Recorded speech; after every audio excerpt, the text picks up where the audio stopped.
gloria es para ti. Todo es por ti, Señor, todo viene de ti.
decimos, Señor, que no hay nadie como tú.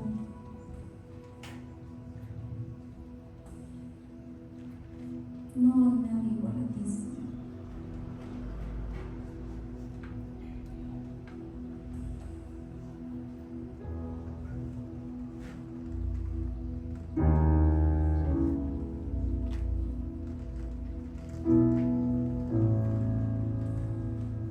Juntos con nuestra voz, Señor, te cantamos.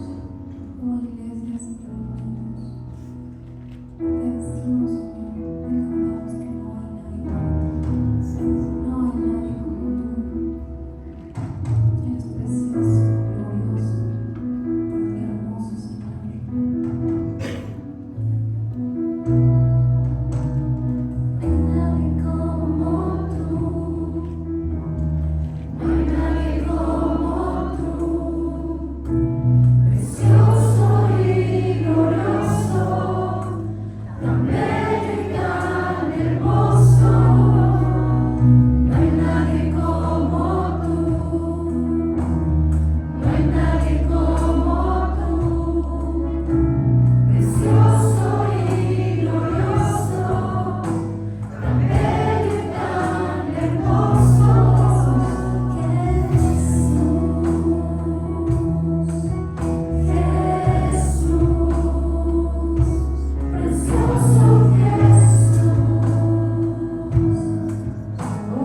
tú traes paz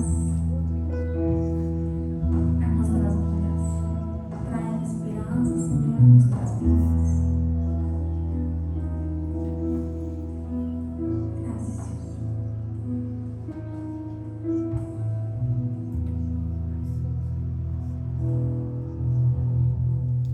Hola a todos mis hermanos, buenas tardes.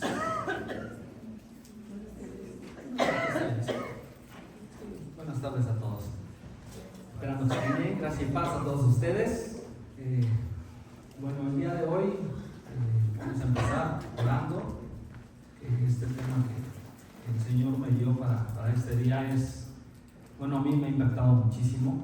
Entonces, espero que el Señor hable en esta mañana. Señor, gracias te damos, Padre Santo, por la oportunidad que es abrir tu palabra para conocer tu carácter, para conocer tu personalidad, Señor, lo que tú quieres para nosotros, el propósito para nuestra vida, Señor.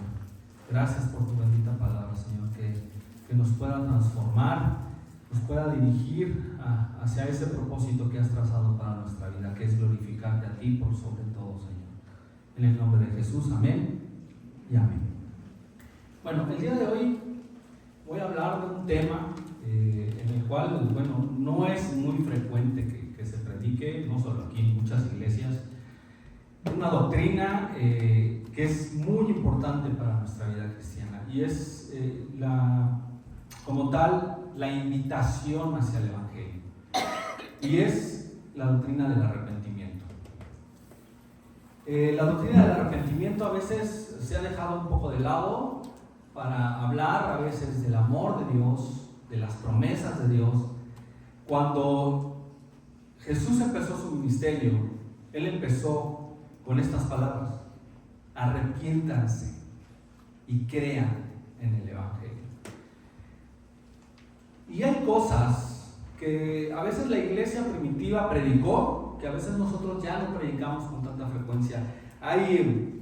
Hubo maneras en que lo hicieron, formas en que lo hicieron, que nosotros no las hacemos, que ya no las hacemos. Pero este arrepentimiento, esta doctrina, es un factor primordial y es totalmente esencial para la presentación del Evangelio. Y como vamos a ver en esta conferencia, no solo para la presentación del Evangelio, sino para nuestra propia vida como creyentes. Entonces vamos a ver qué es esta doctrina. Bueno, en Mateo 3, versículo 1 y 2 dice que en aquellos días vino Juan el Bautista predicando en el desierto de Judea y diciendo: arrepentíos, porque el reino de los cielos se ha acercado. Y añadió, versículos más adelante, Mateo 3:8, hagan pues frutos dignos de arrepentimiento. Y Jesús siguió con esta invitación. Mateo 4:17 dice: desde entonces comenzó Jesús a predicar y a decir: arrepentíos, porque el reino de los cielos se ha acercado. Mateo 9:13 dice: vayan pues y aprendan qué significa misericordia quiero y no sacrificio, porque no he venido a llamar a justos, sino a pecadores al arrepentimiento. Marcos 6:12 dice que mandó a sus discípulos y saliendo ellos predicaban a los hombres que se arrepintieran. En Lucas 13:5 dice Jesús: no les digo antes, si no se arrepienten, todos perecerán igualmente. Vemos que Jesús predicó el arrepentimiento, y no solo Jesús, los discípulos, sus apóstoles predicaron el arrepentimiento. Y el texto que quiero tomar hoy está en Hechos, capítulo 3, en el versículo 19, pero como no es bueno sacar los textos fuera de su contexto, aunque es un poco largo el texto, vamos a leerlo desde el versículo 1. Hechos 3, versículo 1, dice: Pedro y Juan subían juntos al templo a la hora novena, la de la oración, y era traído un hombre cojo de nacimiento, al que le ponían cada día a la puerta del templo, que se llamaba La Hermosa, para que pidiera limosna a los que entraban en el templo. Cuando vio a Pedro y a Juan que iban a entrar en el templo, les rogaba que les diera limosna. Pedro, con Juan fijando en él los ojos, le dijo: míranos. Entonces él estuvo atento, esperando recibir algo de ellos. Mas Pedro dijo: no tengo plata ni oro, pero lo que tengo te doy. En el nombre de Jesucristo de Nazaret, levántate y anda. Y tomándole por la mano derecha, le levantó, y al momento se le afirmaron los pies y los tobillos, y saltando se puso de pie y anduvo, y entró con ellos en el templo, andando y saltando y alabando a Dios. Y todo el pueblo le vio andar y alabar a Dios, y le reconocían que era él el que se sentaba a pedir limosna a la puerta del templo de la Hermosa. Y se llenaron de asombro y espanto por lo que había sucedido. Y teniendo asidos a Pedro y a Juan, el cojo que había sido sanado, todo el pueblo, atónito, concurrió a ellos al pórtico que se llamaba de Salomón. Viendo esto, Pedro respondió al pueblo: varones israelitas, ¿por qué se maravillan de esto? ¿O por qué ponen los ojos en nosotros como si por nuestro poder o piedad hubiéramos hecho andar a este? El Dios de Abraham, de Isaac y de Jacob, el Dios de nuestros padres, ha glorificado a su Hijo Jesús, a quien ustedes entregaron y negaron delante de Pilato, cuando éste había resuelto ponerle en libertad.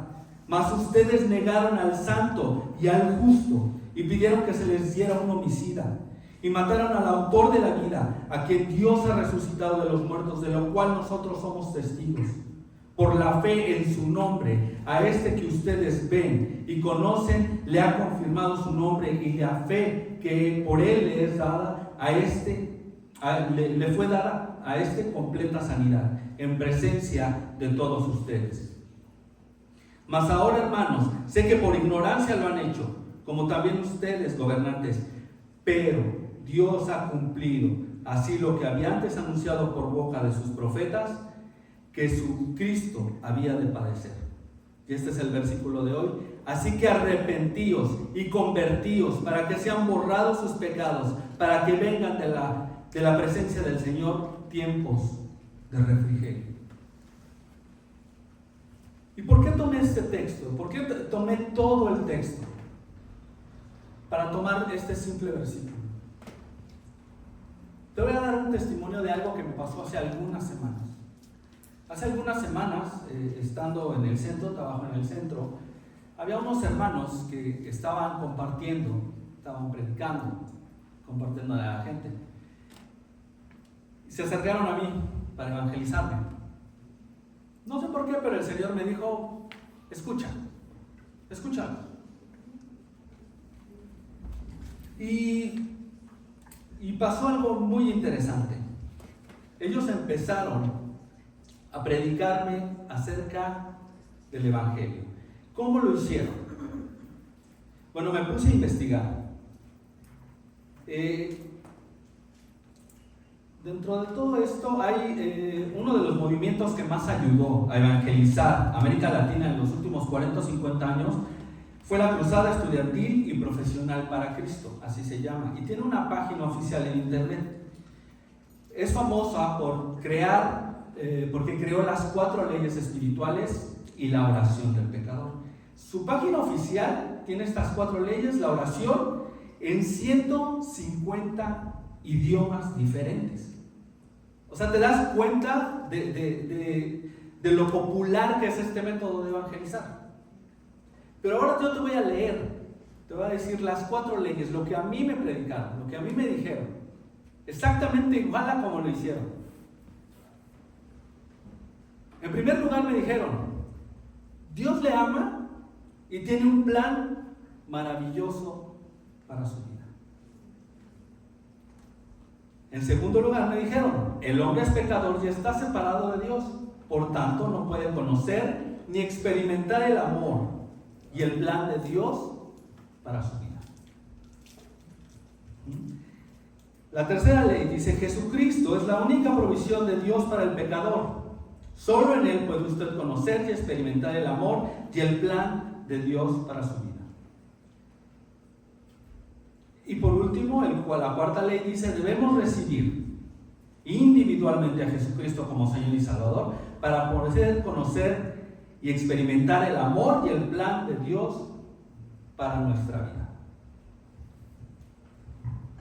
Bien, a mí me dijeron estas 4 leyes, como dice, estábamos hablando con el pastor en la mañana y le decía, pues ya era hora, era hora que alguien me predicara el evangelio, pero mira, yo no vengo a hablar mal de esto que se hizo, porque también debemos notar que esto se hizo con la mejor intención de evangelizar, pero a veces nuestros esfuerzos humanos no son la manera en que Dios quiere que hagamos las cosas. Y si tú miras el contraste de lo que acaba de hacer Pedro y de lo que se predica ahora, vas a notar una gran y enorme diferencia. Después de decirme estas 4 leyes, me dijeron, ahora haga conmigo esta oración, porque algo particular de esta manera de evangelizar es que prácticamente no me dejaron hablar en ningún momento. No me dejaron opinar en nada. Y miren que para que yo no opinara en nada, eso está bastante complicado. Ellos prácticamente tomaron todo ese tiempo para bombardearme con estas leyes y con versículos de la Biblia, a veces algunos sacados fuera de su contexto real. Pero pues yo no pude hablar hasta que me dijeron, ahora sí puede hablar y haga esta oración. Y te voy a leer la oración. Dice, Señor Jesucristo, gracias porque me amas y entiendo que te necesito. Gracias por perdonar mis pecados. Te abro la puerta de mi vida y te recibo como Señor y Salvador. Ocupa el trono de mi vida. Hazme la persona que tú quieres que sea. Gracias por perdonar mis pecados. Gracias por haber entrado en mi vida y por escuchar mi oración según tu promesa. Ven a lo que me refiero en el contraste de lo que predicó Jesús. Arrepiéntanse y crean en el Evangelio. Lo que predicó Juan el Bautista. Arrepiéntanse porque el reino de los cielos se ha acercado. Hagan frutos dignos de arrepentimiento. Compara eso con este tipo de predicación. Cuando yo estaba haciendo esta oración, me estaba preguntando a mí mismo, Señor Jesucristo, gracias porque me amas y por perdonar mis pecados. ¿A qué hora me arrepentí? ¿A qué hora me arrepentí? Te abro la puerta de mi vida, te recibo como mi Señor y Salvador, ocupa el trono de mi vida. Yo no sabía que tenía un trono en mi vida. Si hubiera sido incrédulo, ¿cuál trono? ¿De qué me están hablando? Hazme la persona que tú quieres que sea. Gracias otra vez por perdonar mis pecados. ¿Dónde está el arrepentimiento? ¿Dónde está ese arrepentimiento del que habla Pedro? Si notas, Pedro, lo que hizo fue impresionante. En el primer sermón les dice, arrepentíos y sed bautizados. En el segundo sermón de Pedro les dice, arrepiéntanse y conviértanse. Compara eso con la confrontación que le hace Jesús a 5 de las 7 iglesias de Apocalipsis. Si no se arrepienten, arrepiéntanse. Quizá ahora vemos por qué es difícil mostrar frutos de arrepentimiento en la iglesia.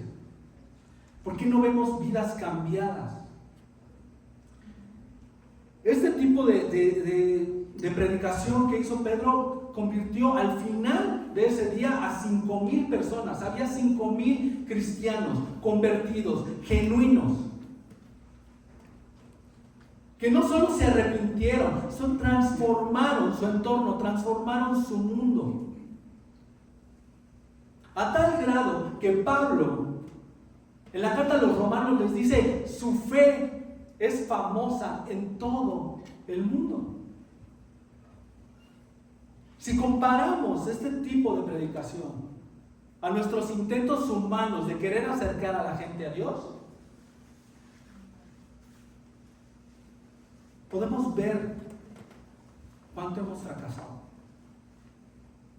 ¿Por qué? Porque no hemos entendido genuinamente la doctrina del arrepentimiento.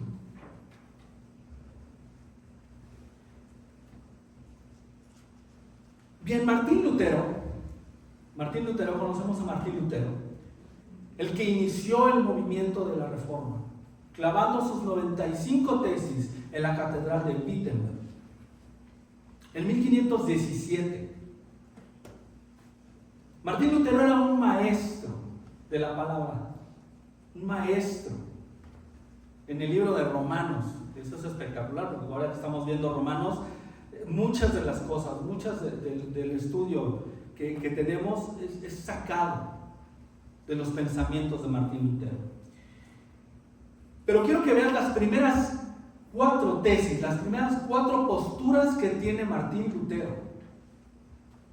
Y dice la primera: cuando nuestro Señor y Maestro Jesucristo declaró arrepiéntanse, su intención no era que la vida de los creyentes en la tierra, su intención era que toda la vida de sus creyentes en la tierra fuera de constante arrepentimiento.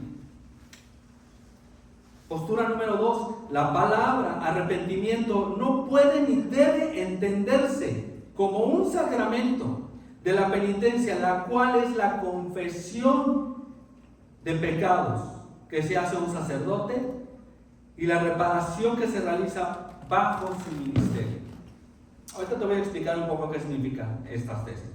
Sin embargo, en la postura número 3, sin embargo, él no piensa en el arrepentimiento, él no solo piensa en el arrepentimiento interno, más bien en el arrepentimiento que nos es útil y que produce frutos para hacer morir la carne. Postura número 4. Por tanto, el arrepentimiento continúa mientras persiste el odio a uno mismo, lo que significa que el verdadero arrepentimiento interno continúa hasta que uno entre al reino de los cielos. ¿Ves lo que acaba de escribir Martín Lutero? Él entendió lo que la Escritura nos dice acerca del arrepentimiento. 1. El arrepentimiento es una forma de vida, es una manera de vivir. Cuando Jesús declaró arrepiéntanse, Él lo que nos estaba diciendo que toda tu vida sea de un constante arrepentimiento. Y vamos a ver más adelante por qué. Ahora, 2, la palabra arrepentimiento no la podemos entender como lo que hacían antes, lo que hacíamos antes los que éramos católicos, ir con un sacerdote, con un cura y platicarle tus pecados y que te pusiera una penitencia de algunas oraciones o rezos que tenías que hacer. No se refiere a eso, ese no es arrepentimiento. Eso es lo que dice Martín Lutero, eso no es arrepentimiento. El arrepentimiento interno es más bien la forma de hacer morir la carne. O sea, el arrepentimiento se tiene que ver en tu vida transformada, en una vida que te ha llevado a hacer todo lo contrario a lo que tú antes eras. Y en la postura número 4 nos habla de que debemos hacer esto hasta que entremos en gloria. Debemos arrepentirnos cada día hasta que entremos en gloria.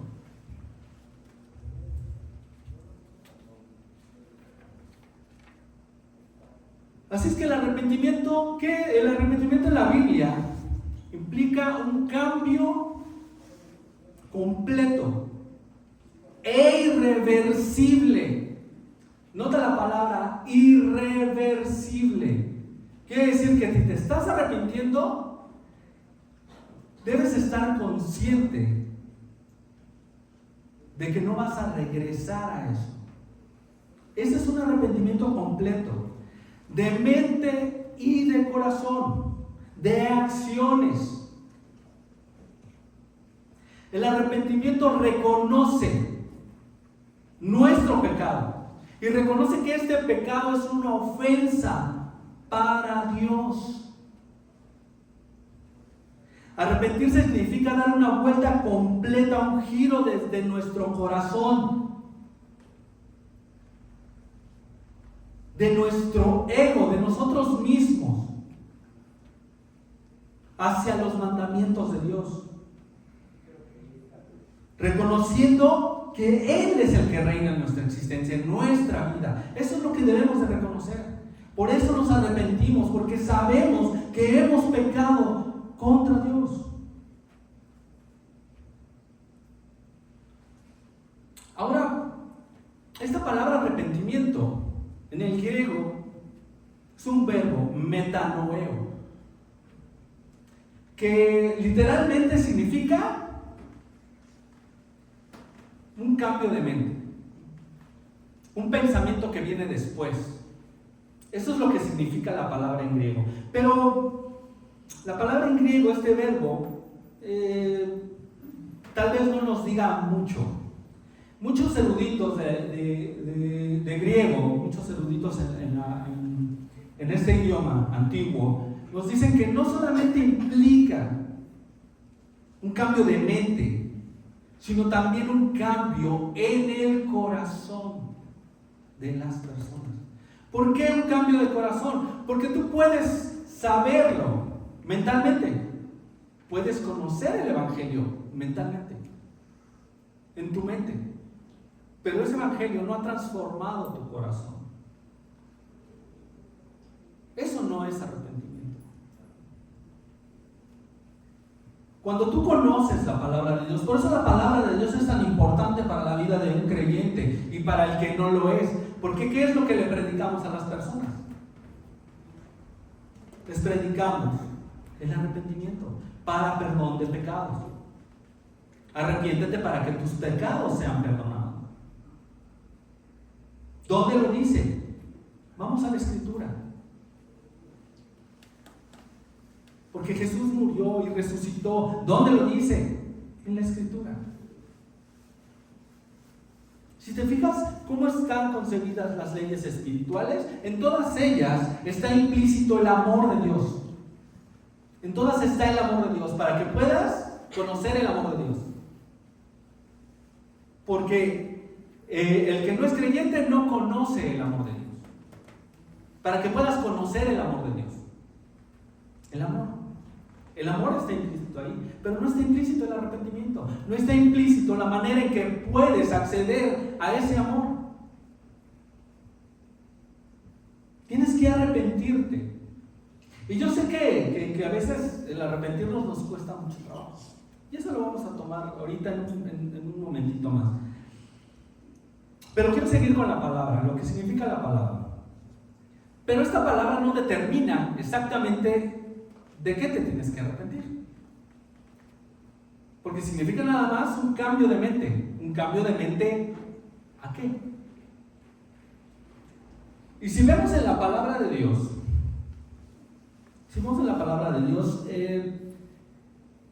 ¿cómo está concebida la palabra arrepentimiento en un texto? Siempre lleva una palabra a su lado, que es un indicativo de lo que nos tenemos que arrepentir y lo que tenemos que hacer, en lo cual tenemos que cambiar nuestra mente y nuestro corazón. Por ejemplo, ¿qué dijo Pedro en Hechos 3:19? Arrepiéntanse y conviértanse. ¿Qué dijo Jesucristo? Arrepiéntanse y crean.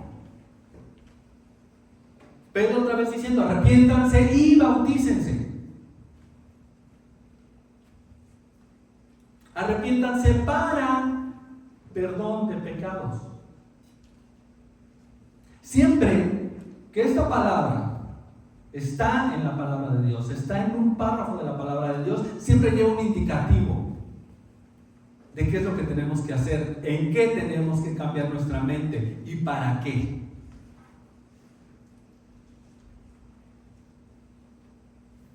Por eso es que esta doctrina nos es tan útil ahorita en nuestra vida cristiana. Porque si vemos cómo está concebido Hechos 3, en todo lo que acabo de leer, bien, Pedro y Juan iban caminando un día cualquiera, a la hora de la oración, como a las 3 de la tarde, iban a predicar al templo, porque era la hora de la oración. Ellos iban con un propósito. Se encontraron con un hombre, con una necesidad. Atendieron esa necesidad. ¿Por qué ellos eran muy buenos? Porque dijeron, este necesita ser sanado. No. Por eso es que vemos que vamos a verlo desde el versículo 11, que dice que teniendo este lisiado a Pedro y a Juan, el ex cojo, que había sido sanado, dice que llegó todo el pueblo a ver qué había sucedido con este hombre. Viendo esto Pedro, en el versículo 12 dice, viendo esto Pedro respondió al pueblo, varones israelitas, ¿por qué se maravillan? Pedro está irritado por la actitud del pueblo. Puedes verlo. Dice, ¿por qué se maravillan de esto? ¿O por qué ponen los ojos en nosotros como si por nuestro poder o piedad hubiéramos hecho andar a este? Nunca que Pedro no se está haciendo crecer, no está diciendo su excelentísima alteza Pedro I, su santidad Pedro I. No. Él está apuntando a quien en realidad hizo ese milagro, que es el nombre de Jesucristo. Pero no solo eso, y no es porque Pedro esté irritado, sino que Pedro sabe que tiene que confrontar al pueblo con su pecado, porque si los quiere llevar al arrepentimiento, debe confrontar al pueblo con su pecado. Y no son palabras amables lo que les dice Pedro, porque les dice: el Dios de Abraham, de Isaac y de Jacob, en el versículo 13, el Dios de nuestros padres ha glorificado a su Hijo Jesús, a quien ustedes entregaron y negaron delante de Pilato, cuando éste había resuelto ponerlo en libertad. Mas ustedes negaron al santo y al justo y pidieron que se les diera un homicida y mataron al autor de la vida, a quien Dios había resucitado de los muertos, de lo cual nosotros somos testigos. ¿Ves cómo enfrentó Pedro el pecado del pueblo? ¿Tú crees que Pedro estaba demasiado preocupado por el qué dirán? Porque, ¿no les estará hablando muy fuerte? Pedro amaba a su pueblo. Por eso quería que se arrepintieran. Por eso cuando desde el púlpito se llama el arrepentimiento, no es para que te sientas mal. Porque usualmente el ego del hombre, su autopreservación, le impide que pueda entender que se le está confrontando por amor, que se le está señalando un pecado para que se arrepienta por amor. No para que se sienta mal, no para que se sienta humillado. Pero eso es lo que pasa a veces con esta doctrina. Por eso es que nos es tan difícil concebirla en nuestra vida. ¿Por qué? Y vamos a ver esto. Voy a tomar unos ejemplos de lo que hacemos muy frecuentemente. Y es lo que te impide arrepentirte genuinamente. Lo que a ti y a mí nos impide acercarnos a ese arrepentimiento genuino, y es la autojustificación. ¿Y qué es la autojustificación? Es la forma en que nos defendemos ante un argumento. Te voy a poner un ejemplo. Aarón, cuando fue confrontado por Moisés, no, es que fíjate que el pueblo, Moisés, es que ellos me dijeron, danos unos dioses, me dieron unos aretes, los eché en el fuego y bingo, salió un becerro de oro. Yo no fui, fue el pueblo. ¿Notas la actitud de Aarón? Aarón no estaba arrepentido de lo que había hecho. Vamos al principio, Adán y Eva. ¿Qué hiciste, Adán? Es que la mujer que tú me diste. Y la mujer, no, es que la serpiente. Fue la serpiente. Yo no fui. No estaban arrepentidos. Saúl, cuando es confrontado por Samuel. La orden era: acaba con todo. No, es que al pueblo le gustó lo más bonito. ¿Y para qué crees? Para ofrecérselo a tu Dios. Porque ni siquiera tuvo la capacidad de aceptar que era su Dios. Es que el pueblo eligió lo más bonito para hacer un sacrificio a tu Dios. No, Samuel, no, Saúl, esa no era la orden. La orden era: termina con todo. El Señor le quitó el reino en una sola noche. Y así podemos ver ejemplos y ejemplos de personas como tú y como yo, que al ser confrontados nos autojustificamos. Volteamos hacia otro lado con tal de no arrepentirnos. Porque el arrepentimiento va en contra de ti, va en contra de tu autopreservación. Porque yo siempre estoy bien. Yo siempre tengo la razón. Dios a veces tiene la razón. Solo cuando abro la Biblia los domingos. Y ahí es cuando tengo que arrepentirme. Los domingos. Ya el lunes, yo tengo la razón. Por eso va en contra de nuestro ego, va en contra de lo que somos. Va en contra de reconocer que te has equivocado.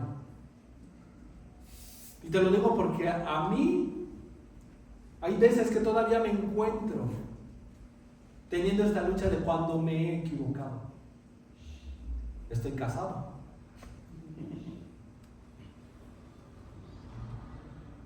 A veces como esposos, ¿cuándo nos cuesta el reconocer que no tenemos la razón?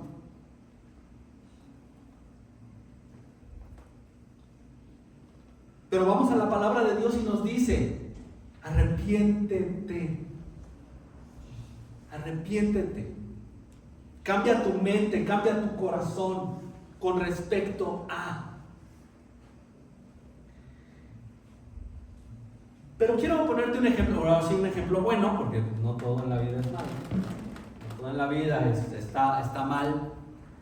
Y quiero darte el ejemplo del rey David. Y fíjate que el rey David fue confrontado con su pecado. Cuando el profeta fue a verlo y le explicó toda esta historia del hombre y su borreguito. ¿Y qué dijo David? ¿Cuál fue la reacción de David? No, pues deberíamos hasta matarlo, descuartizarlo, meterlo en ácido. ¿Ves? Pero ¿qué tal cuando el profeta le dijo: David, ese hombre eres tú? Ah, caray. ¿Ven por qué para arrepentirnos debemos ser confrontados con una verdad? Pero ahora David, ¿qué acción tuvo?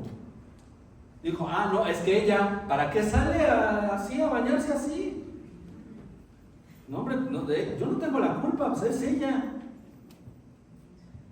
Es que yo no tengo la culpa, es que mira cómo se viste. No, es que yo no tengo la culpa, mira cómo es. ¿Ven? Otra vez. Pero David hizo todo lo contrario. Hizo todo lo contrario. No se autojustificó. Salmo 51, del 1 al 4. Y este sí quiero que lo leamos todos.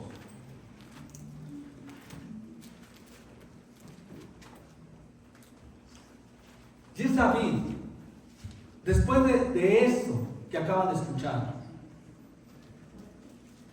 ten piedad de mí, oh Dios, conforme a tu misericordia, conforme a la multitud de tus piedades, borra mis rebeliones, lávame más y más de mi maldad, límpiame de mi pecado, porque yo reconozco mis rebeliones y mi pecado está siempre delante de mí. Contra ti solo he pecado, he hecho lo malo delante de tus ojos, para que seas reconocido justo en tu palabra y tenido por puro en tu juicio. Yo reconozco que contra ti he pecado. Qué actitud tan diferente la que tomó David, de la de Saúl, de la de Aarón, de la de Adán y Eva. Diciendo, yo reconozco, Señor, que me equivoqué, yo reconozco que he pecado, mi pecado siempre está delante de mí. ¿Y saben por qué a veces no nos arrepentimos? Por el temor a las consecuencias. David tuvo que pagar las consecuencias de sus actos. Porque no solo el niño murió. Dios le dijo, mira David, lo que has hecho. Esto mismo que tú has hecho pasará con tus otras 10 mujeres en público. ¿Y qué dijo David? Así, siendo así, ya no me arrepiento. No, pagó las consecuencias.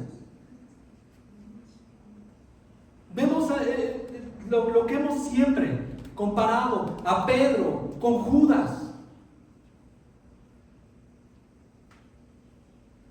Y a veces discúlpenme porque he hablado luego mucho de Pedro y ya cuando lo vea yo en el cielo le diré perdón, pero ahí estaba. Pedro, después de haber negado a Jesús, después de haber dicho, yo no te voy a negar, yo no soy como estos que ves aquí, yo no soy un cobarde, yo no lo voy a hacer. ¿Qué hizo? Dijo 3 veces. Parecido a lo que hizo Judas. Judas lo entregó por unas monedas. Es lo mismo, es traición. Yo no podría decir, bueno, Judas fue y regresó las monedas. Y es más, la palabra lo dice. Y arrepentido regresó las monedas. Pero déjame decirte que ese arrepentido no es la misma palabra que acabo de decir en griego, metanoeo. La palabra en griego es metanonomai, que significa más bien un temor a las consecuencias.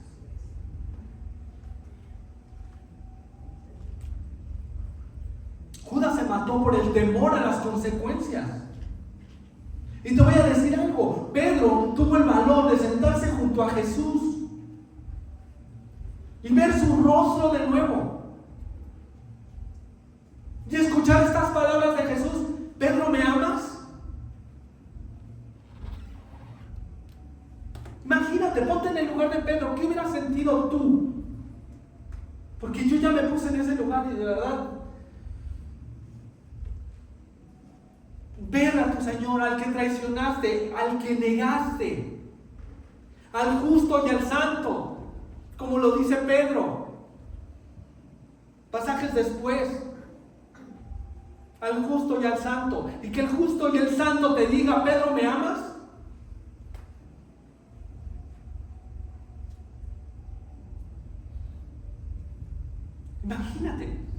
Imagínate en ese lugar.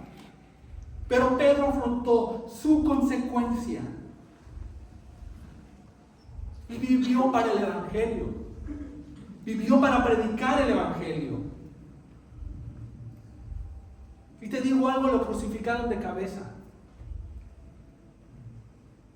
porque él dijo que no era digno de morir como su Señor. Él pagó la consecuencia de creer. Y es a veces que no nos arrepentimos porque no queremos creer, no queremos admitir las consecuencias.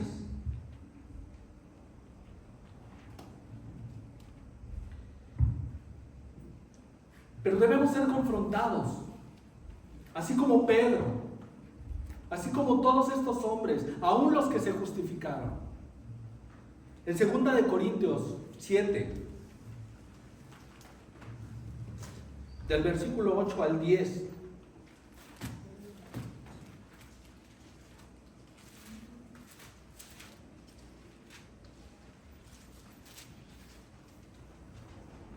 Dice, porque aunque los contristé con la carta, no me pesa, porque entonces lo lamenté, porque veo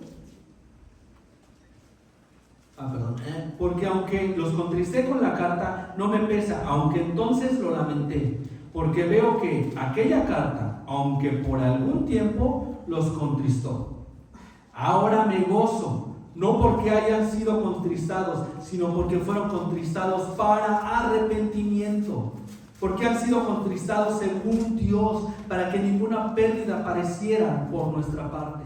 Porque la tristeza que es según Dios produce arrepentimiento para salvación.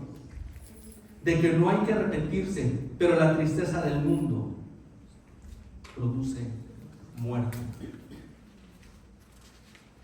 Aquí Pablo le escribe a los corintios y les dice: ¿se acuerdan cuando les escribí esta carta? Yo me sentí triste por haberlos puesto tristes a ustedes. Porque esa carta en la que los reprendí los hizo sentir mal. Pero después me alegré, porque vi que esa carta les sirvió para arrepentirse. Porque el arrepentimiento también es un don de Dios. También Él nos da el arrepentimiento. Pero este arrepentimiento no es como lo dice Pablo. No es como el otro arrepentimiento que es para muerte, que es como el mundo se arrepiente. Este arrepentimiento, aunque por un momento te da tristeza, al final su recompensa es el gozo. Porque ya no estás en paz con Dios.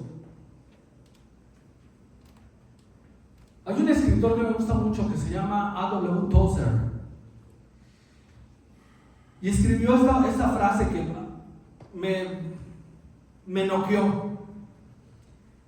Es imposible que alguien se arrepienta de verdad sin tener una profunda decepción consigo mismo.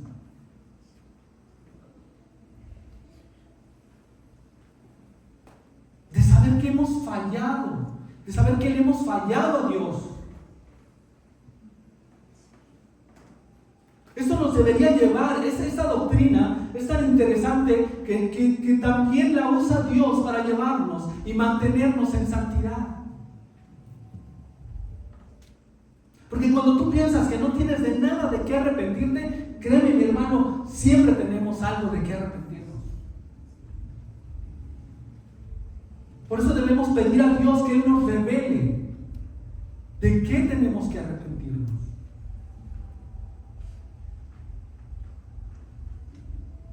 Es como la historia. Te voy a poner otro ejemplo, la historia que platica Jesús en Lucas 18, del 9 al 14. No lo vamos a leer. Es cuando llega el fariseo y dice que orando consigo mismo le decía a Dios: gracias, Señor, porque no me hiciste como este publicano, porque yo no soy un pecador, porque yo doy diezmo de todo lo que tengo, porque yo hago esto, yo hago lo otro, yo soy muy bueno. Y el publicano desde atrás, golpeándose el pecho, diciéndole a Dios: sé propicio a mí, pecador. Por eso es que Jesús le dijo a los fariseos: por eso las rameras y los publicanos van delante de ustedes, porque ustedes piensan que no tienen nada de qué arrepentirse. Pero puedes ver en la actitud del fariseo el ego tan grande que el ser humano posee. El decir: yo estoy bien.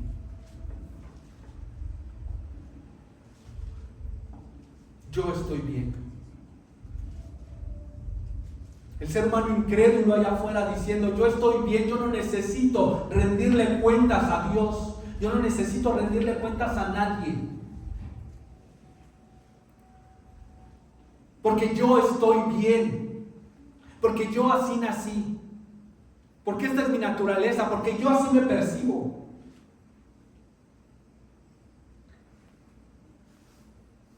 Y Jesús dice: arrepiéntete y cree en el Evangelio. Isaías 1:16 dice: lávense y límpiense, quiten la iniquidad de sus obras delante de mis ojos. Dejen de hacer lo malo. Aprendan a hacer el bien. Busquen el juicio. Restituyan al agraviado, hagan justicia al huérfano, amparen a la viuda y vengan luego, dice el Señor, y estaremos a cuentas. Si sus pecados fueren como la grana, como la nieve, serán emblanquecidos. Si fueren rojos como el carmesí, vendrán a ser como la blanca lana. Si quieren y oyen, comerán el bien de la tierra, pero si no quieren y son rebeldes, serán consumidos a espada. Por la boca del Señor lo ha dicho. Tenemos que arrepentirnos. Tenemos muchas cosas de que arrepentirnos. Debemos vivir en arrepentimiento y fe. Segunda de Crónicas 7:14, ¿qué nos dice? Si se humilla mi pueblo, sobre el cual mi nombre es invocado, y oran y buscan mi rostro y se convierten de sus malos caminos, entonces yo iré desde los cielos, perdonaré sus pecados y sanaré su tierra. Pero necesitas convertirte de tus malos caminos, arrepentirte. No está la palabra arrepentimiento aquí, pero esto está implícito en la palabra, en todos lados. Solo Dios es perfecto, solo Dios es justo. Ezequiel 11. ¿Qué es lo que necesitamos para arrepentirnos? Y tú y yo tenemos esto.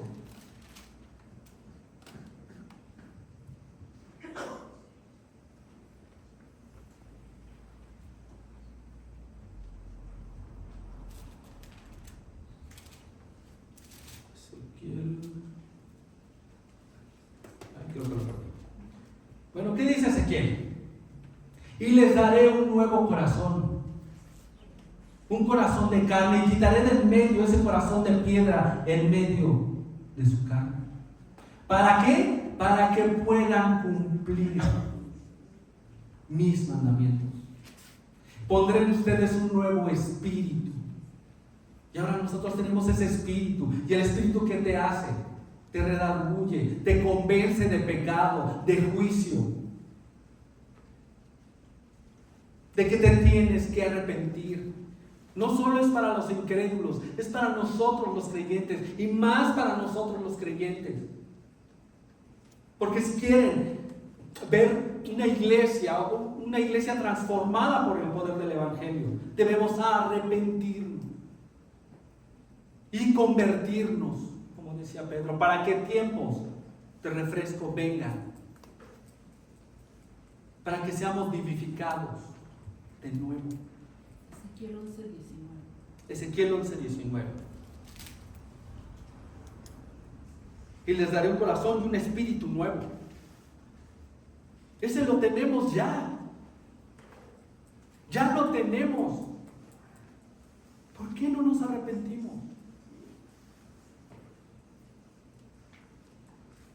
Este sermón de Pedro marcó a 5,000 gentes, que esas 5,000 gentes marcaron a muchísimas más hasta nuestros tiempos. Esa fe ha marcado generaciones y generaciones. Pero ahora parece que la iglesia está estancada. Porque nos da miedo ofender a los demás y decirles que se tienen que arrepentir de sus pecados. ¿Por qué no queremos lastimar? ¿Por qué no queremos herir a las personas? ¿Puedo opinar algo? Sí. Entiendo lo del arrepentimiento y tienes toda la razón, ¿no? A veces en el día tenemos una mala mirada, un mal argumento, y entiendo que somos pecadores y que nos tenemos que arrepentir. Yo pienso que todos los que estamos aquí podemos entender lo que es el arrepentimiento, porque conocemos de la palabra, leemos, escuchamos, alabamos. Entiendo todo eso. Ahora, lo que hablas de evangelizar, ¿no? Hablas de Pedro y de Jesús. ¿Estás de acuerdo que ellos hacían milagros y por eso que llamaban la atención en realidad? No porque a la gente le interesara en realidad conocer el reino de Dios, simplemente era Jesús y Pedro, como tú dices, hacían, ¿cómo dicen? Milagros. Por eso llamaban la atención, ¿estás de acuerdo? Ahora, espérame. Ahora, tú dices ahorita del evangelizar, que fueron, te evangelizaron. Pero seamos honestos, ¿cómo le puedes decir a una persona que se arrepienta si no sabe ni siquiera que está pecando? Seamos honestos, ahora si tú marcas a alguien como que es gay, lesbiana, o ahora un superhéroe es un narcotraficante y eso, y la gente lo ve como algo normal, ¿cómo le puedes decir a la gente que deje de pecar o que se arrepienta si ni siquiera conocen de su pecado? Y si tú marcas ahora algo así como que, oye, eres gay o eres lesbiana, ya te marcan también como racista, clasista, o que mencionas algún tipo de género. O sea, ¿cómo podemos decir a la gente que se arrepienta si ni siquiera saben que están pecando? ¿Cómo se van a arrepentir? Es como un niño que no sabe que está haciendo algo mal.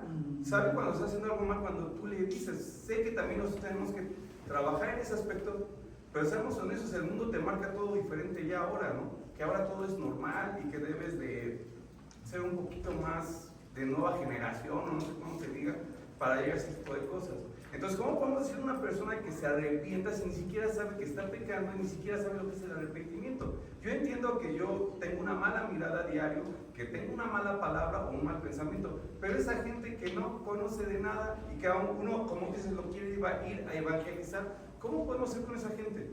Mira, la palabra de Dios dice que Él ha puesto su ley en nuestros corazones. ¿Okay? ¿Qué quiere decir? Todos nosotros tenemos una conciencia de bien y de mal, pero nosotros tenemos algo en especial que es la palabra de Dios, que es la verdad. Nosotros tenemos la verdad. Si nosotros predicamos la verdad está reflejada en nuestras vidas. Porque también es distinto a que vaya una persona que vaya a predicarle a otra y le diga que está mal. ¿Eso en qué nos ayudaría? No, yo no puedo dar mi opinión no cuenta. Yo no puedo darte mi opinión de decir, bueno, es que los gays están mal por esto y por esto. No, los gays están mal por eso. Porque Él lo dice, no por lo que yo digo. Lo dice por lo que yo vivo, no por lo que los demás son.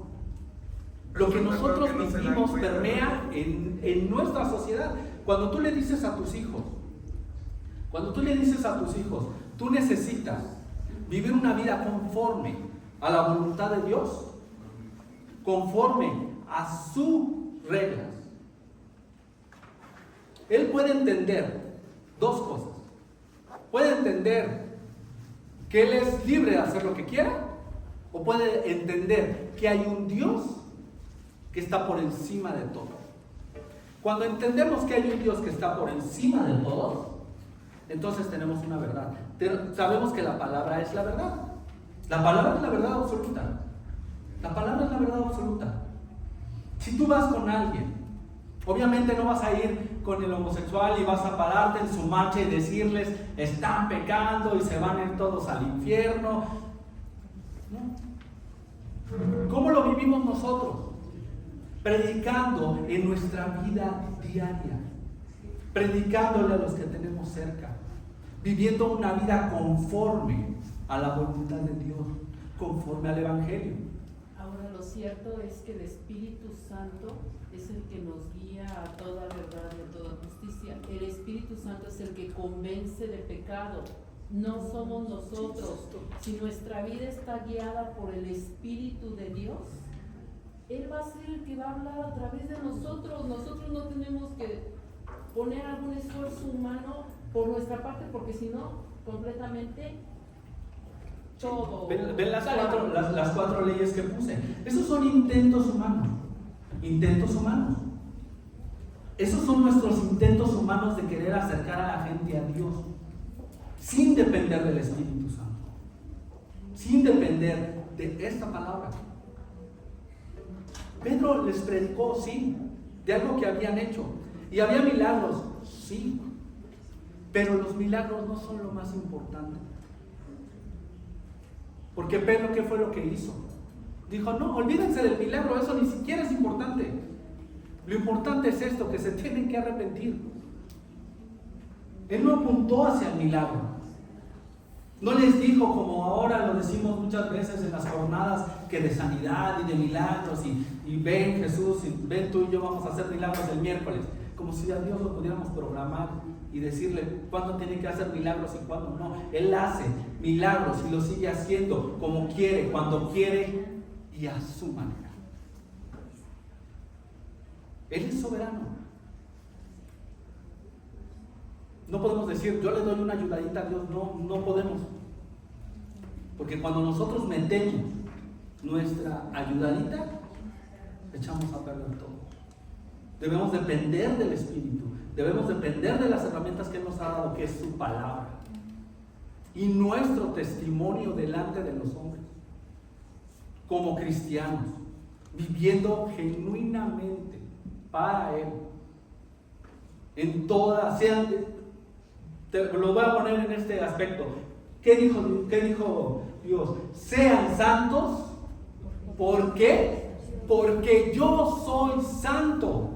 Sean santos en toda su manera de vivir. No solamente en la iglesia, en tu familia, en tu trabajo, en las personas que conoces día con día. Glorifica a Dios en eso. Cuando entendemos eso, entendemos cada día como una nueva oportunidad de convertirnos a Él y avanzar, de perseverar en Él. Pero bueno, ya me extendí. Entonces quiero que entendamos esto.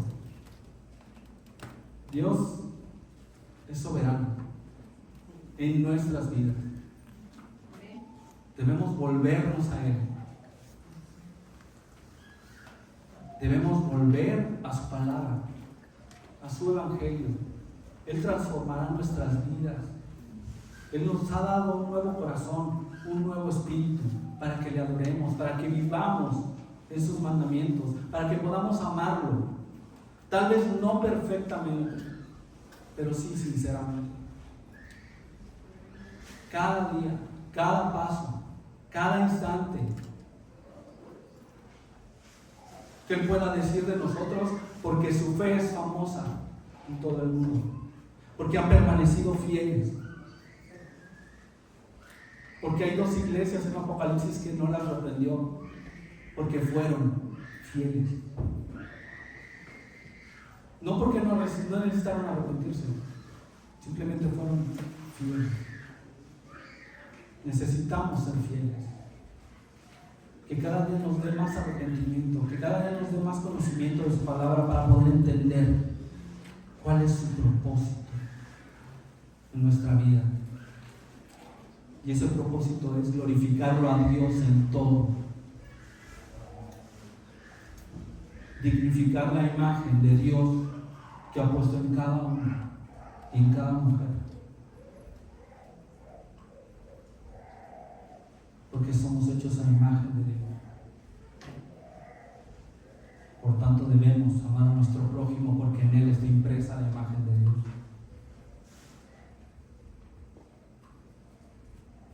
Sin juzgar. Arrepentidos y convertidos. Vuélvanse a Él y Él se volverá a nosotros. Gracias, Señor, por tu palabra y por tu bendición, por tu entendimiento. En el nombre de Jesús. Amén.